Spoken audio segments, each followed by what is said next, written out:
A franquia Highlander é muito única. Sua unicidade reside no fato de que, apesar de toda a sua fama e culto, nenhum dos filmes da franquia foi um sucesso nas bilheterias americanas. Todos os longas-metragens sobre os guerreiros habilidosos com espadas, que chegaram aos cinemas, consistentemente fracassaram lá. No entanto, isso não impediu os produtores de lançar novos filmes, séries e projetos de animação baseados no primeiro filme da franquia. Hoje gostaria de lembrar o árduo caminho dos Highlanders nas telonas e focar mais detalhadamente no maior fracasso da série. Vamos lá! O primeiro filme, Highlander, O Guerreiro Imortal, foi lançado nos cinemas em 1986. Para a sua época, foi um projeto bastante caro. Sim, não era um blockbuster da época, mas 16 milhões de dólares em 1986 eram uma quantia bastante impressionante. Top Gun, de Tom Cruise, era mais barato, e Exterminador do Futuro, com seu orçamento, parecia ser algo como uma produção de arte para festivais de cinema. O principal problema do primeiro Highlander foi o ator título. Todos a quem os produtores se aproximavam com uma oferta imediatamente recusavam. Até Mickey Rourke pediu aos produtores para fecharem a porta mais firmemente atrás de si.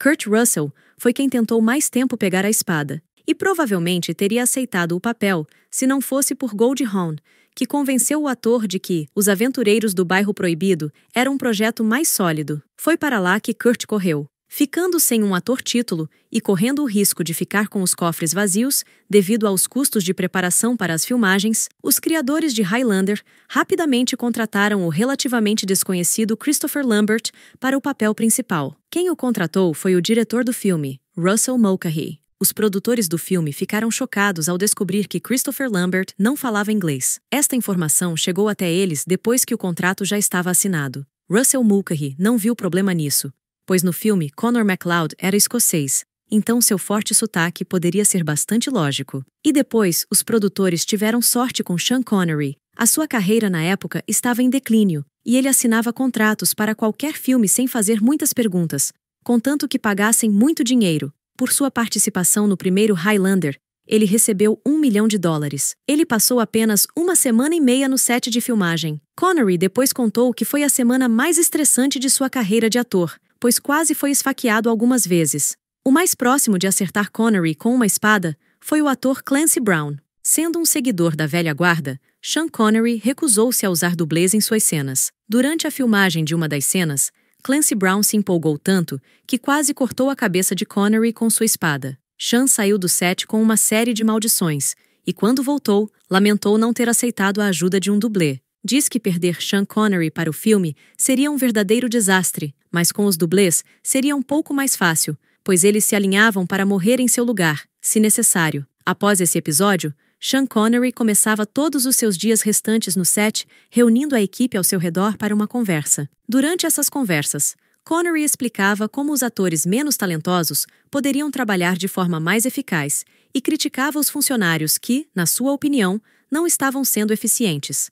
Depois disso, de acordo com Connery, todos começavam a trabalhar de maneira mais produtiva. O trabalho produtivo de todos os membros da equipe de filmagem não ajudou o filme a ter sucesso nas bilheteiras. Nem mesmo a música da banda Queen, escrita especialmente para o filme, salvou-o. Nos cinemas americanos, o filme arrecadou apenas $6 milhões, com um orçamento de 16 milhões. Como o filme foi vendido a distribuidores locais em todo o mundo, é possível que os criadores tenham conseguido ganhar dinheiro nessa fase.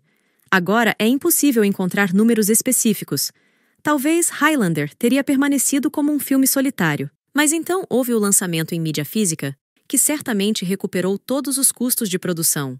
Foi depois disso que os produtores anunciaram planos para uma sequência, que deveria ser mais ambiciosa e cara.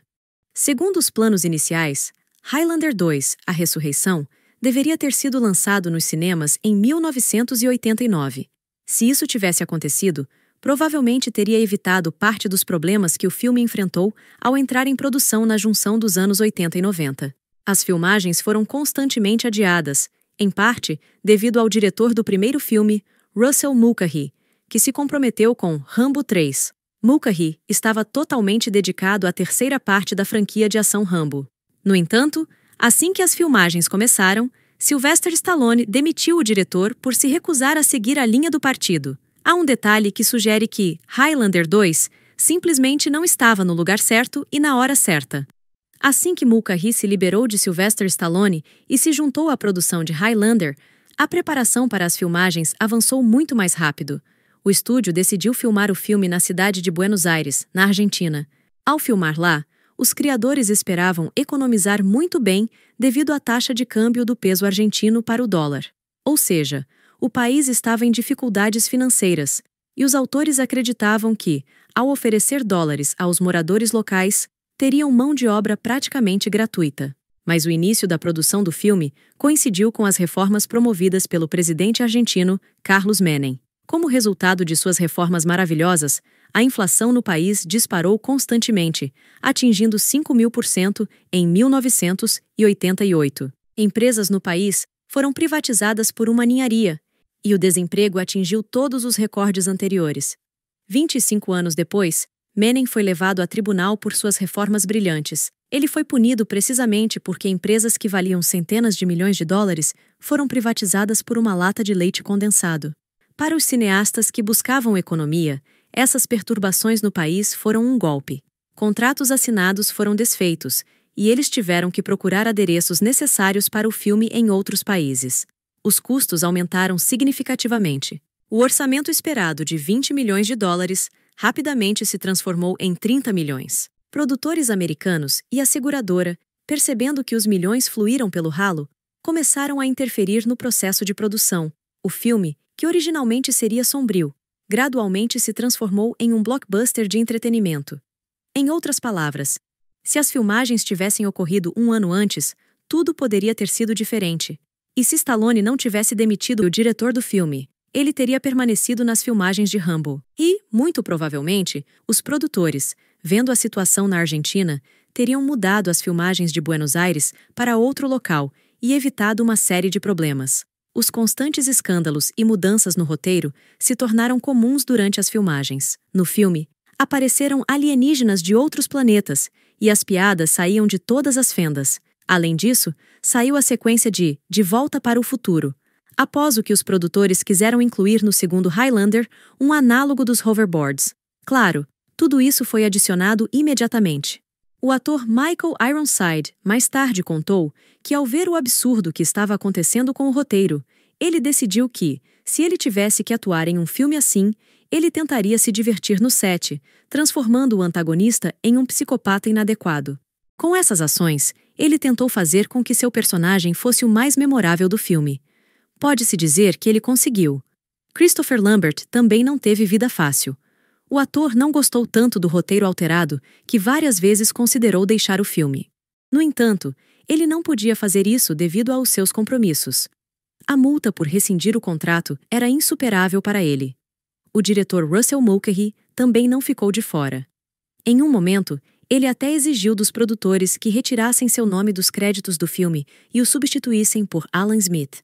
Mas, conforme o contrato, Mulcahy não podia de forma alguma prejudicar o filme antes da estreia, e a substituição de seu nome nos créditos, obviamente, não seria benéfica para o filme. Apenas Sean Connery ficou satisfeito. Connery apareceu no set por apenas 9 dias, durante os quais ganhou 3,5 milhões de dólares. A carreira de Sean estava em ascensão naquela época, e ele recusava até mesmo pensar em ir para filmagens por menos dinheiro. Como resultado, após a filmagem do filme, os produtores não conseguiram encontrar um grande distribuidor para Highlander 2.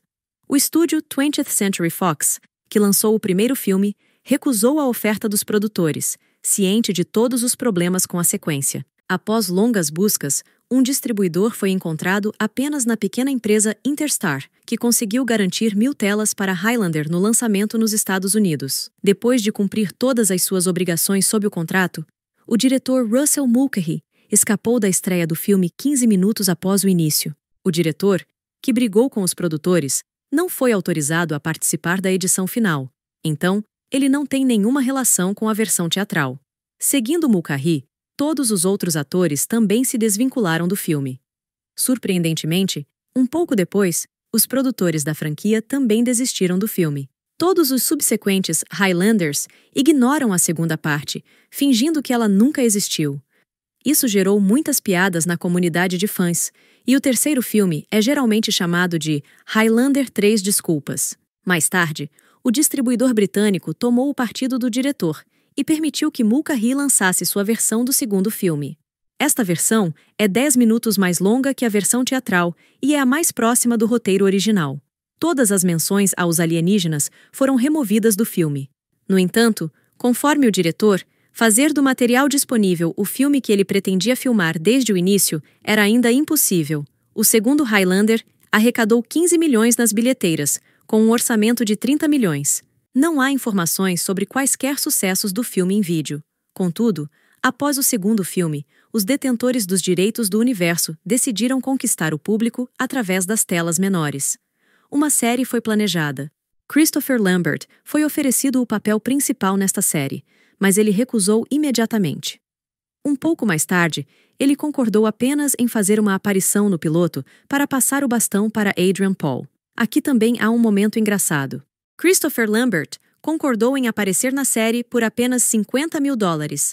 Os investidores franceses acharam isso muito caro e ofereceram a Lambert um cachê menor. Christopher ficou tão ofendido que começou a recusar a aparecer na série. E quando seus criadores chegaram à conclusão de que não poderiam fazer sem Connor MacLeod, eles tiveram que pagar o ator $500 mil pelo piloto.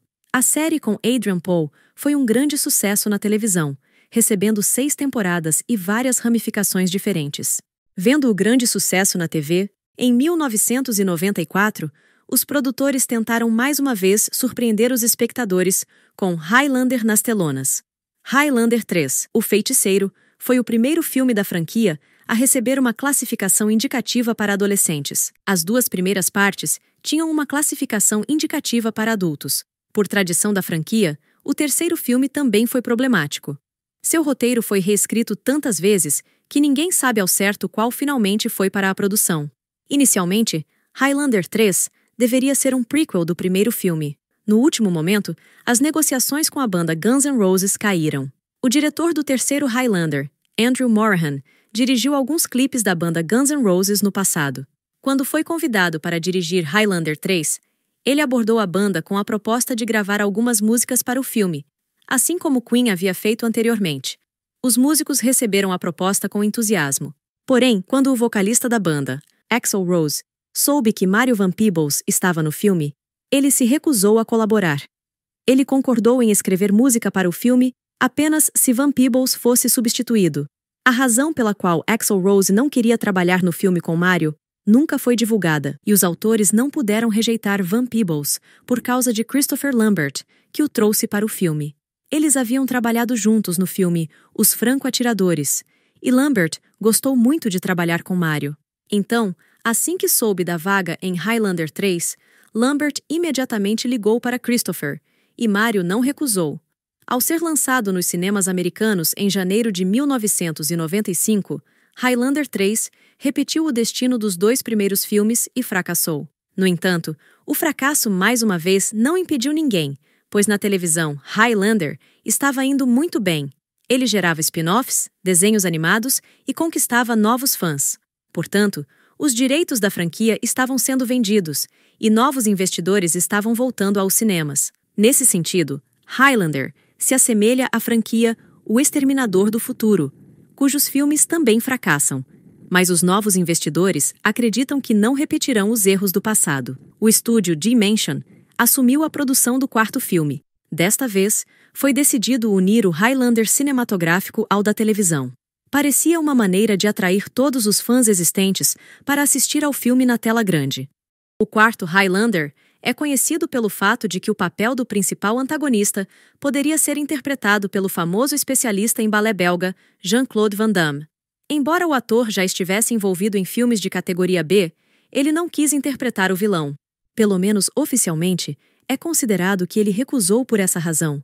Bruce Payne foi rapidamente escalado como substituto, mas ao chegar ao set, ele adoeceu gravemente e ficou 3 meses se recuperando.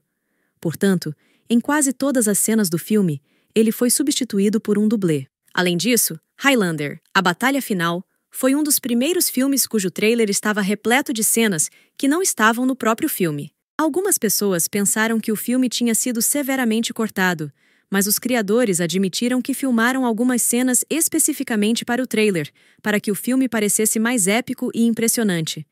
A fusão com a televisão não salvou o quarto Highlander. Com um orçamento de 25 milhões de dólares, o filme arrecadou apenas 15 milhões nos cinemas de todo o mundo. Mais tarde, outro filme com Adrian Paul foi lançado na TV. Mas, consoante as críticas, assistir a ele só seria recomendado se houvesse um desejo extremo de prejudicar a visão. Houve tentativas de transformar Highlander em um anime, mas o projeto de animação também não foi muito popular. Após 2007, Highlander foi definitivamente colocado na prateleira. Entretanto, isso ainda não é o fim. Notícias sobre um reboot de Highlander regularmente aparecem nos noticiários. Há vários anos, o diretor de John Wick, Chad Stahelski, está ligado ao projeto. E Neil Moritz, responsável pela franquia Velozes e Furiosos, planeja produzir o filme. Porém, nos últimos anos, não houve movimentos mais significativos em relação a isso. Obrigada pela sua atenção, inscreva-se e fique conectado.